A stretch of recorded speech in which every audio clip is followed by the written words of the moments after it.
salam sejahtera, salam Melaka berwibawa, pintar, hijau, bersih. Itu paling penting sekali. Dan bersama saya tentu yang kita semua kasih rakyat jelata tunggu-tunggu dan banggakan, Ketua Menteri Negeri Melaka Yang Amat Berhormat Tuan Haji Adli bin Zahari. Assalamualaikum. Assalamualaikum warahmatullahi wabarakatuh. Sangat-sangat orang kata berendah diri. Terima kasih kerana sanggup meluangkan masa bersama kami. Terima kasih. Dan ditenai juga oleh pengurusi di BMM di Melaka, iaitu Tuan Haji Dr. Halim Hussein, kerana menganjurkan program untuk pagi ni.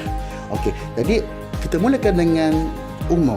Mungkin tajuk kita pada hari ini adalah Usahawan Melaka di 2020.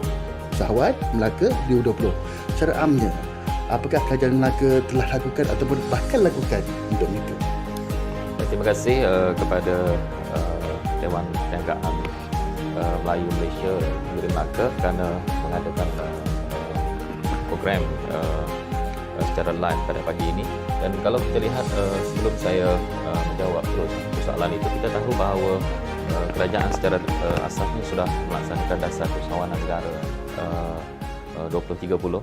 Jadi memang kerajaan di samping melaksanakan dasar ini untuk menjadikan Malaysia sebuah negara keusahawanan, meletakkan 6 teras strategik yang paling penting. Dan kalau kita lihat daripada teras-teras itu, sebenarnya teras-teras itu sudah biasa bersama dengan kumpulan usahawan dan peniaga. Tetapi mungkin suka saya letakkan balik asas-asas teras strategik itu. Yang pertama kalau kita tengok adalah budaya keusahawanan itu sendiri. Memang kalau untuk membina budaya usahawan ini adalah satu yang cukup penting kepada kita. Kadang-kadang anak-anak itu walaupun di peringkat kecil itu, tetapi oleh kerana keluarga itu peniaga, mengusahakan sesuatu, jadi budaya itu sebenarnya timbul kepada mereka. Macam saya ambil satu contoh saya dululah kecil-kecil di sekolah. Jadi mak buat kepek pisang, kepek ubi, kita jual di sekolah. Jadi sebenarnya itu budaya keusahawanan sebenarnya. Baru jual kepek di sekolah. Di sekolah. Jadi masa tu tak kena tangkap ni, boleh jaga. Jadi kita sebenarnya jadi ibu buat kepek ubi, jadi kita jual di sekolah. Semua adik-adik saya semua kena berniaga. Kecuali dia paling bongsu lah, dia manja kecil lah, jadi dia tak berniaga. Tapi sebenarnya budaya itu sebenarnya adalah dia akan timbul minat tu. Itu sebab dalam keluarga saya hampir semua adalah seorang saja yang tak berniaga, yang kecil tu ya tak jadi usahawan. Lain semua adalah peniaga, usahawan, kerana sebenarnya modal itu dibentuk daripada kecil. Sebab itu kalau kita tengok strategik negara dibuat adalah pertama adalah bina budaya. Yang kedua kalau kita tengok adalah tentang capaian kewangan. Kita tahu bahawa nak bina usahawan, antara cabarannya adalah kena ada modal dan sebagainya. Jadi saya rasa strategik negara membina supaya kita lebih banyak capaian kewangan itu dapat kita usahakan. Dan yang ketiga kalau kita lihat pembangunan usahawan itu sendiri. Kadang usahawan itu sudah bermula, ada idea, tetapi bagaimana nak dibangunkan. Jadi kerajaan memang memberikan fokus itu.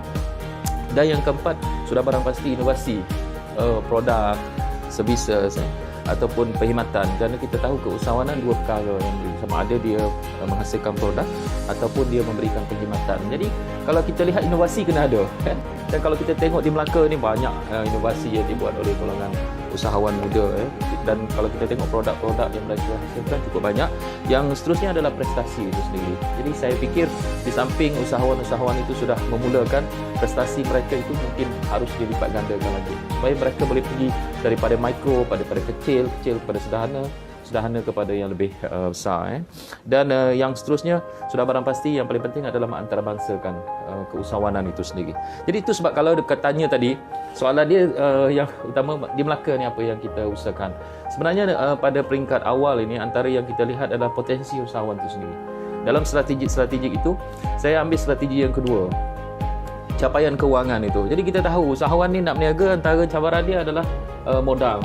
Jadi kita sebab di Melaka ini dalam tempoh setahun lebih ni, antaranya adalah kita mengusahakan apa yang kita panggil sebagai dana harta Bumi Putra.